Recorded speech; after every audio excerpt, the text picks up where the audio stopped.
আসসালামু আলাইকুম রহমতুল্লাহ। আমি মোহাম্মদ মামুন রশিদ।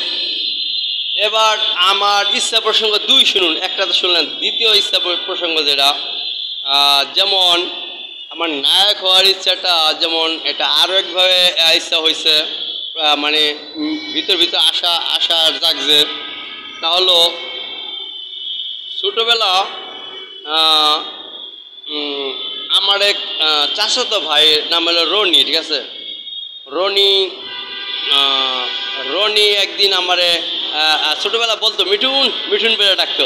মানে ভারতে মিঠুন চক্রবর্তী আছে না, মিঠুন চক্রবর্তীর সাথে আমার নাকি ছোটোবেলা মিল ছিল। তো বলতো মিঠুন মিঠুনকে ডাকতো, ঠিক আছে না। মানে ওখান থেকেও একটা ইচ্ছা প্রসঙ্গ, নায়ক হওয়ার ইচ্ছা প্রসঙ্গ ওখান থেকে হয়েছে। মানে একটা ইচ্ছা প্রসঙ্গ, ঠিক আছে না। আরও তো মিঠুন বলতো, মানে ওটার ইটা মানে প্রতিভাটা হয়েছে, প্রতিভাটা নিজের মধ্যেও ফিট হয়েছে, আবার সবাই বুঝতে পারতো। আশা ভরসার দিক তো ফিট হয়েছিল, এই জন্য মিঠুনকে ডাকতো, ঠিক আছে না। আল্লাহ হাফেজ।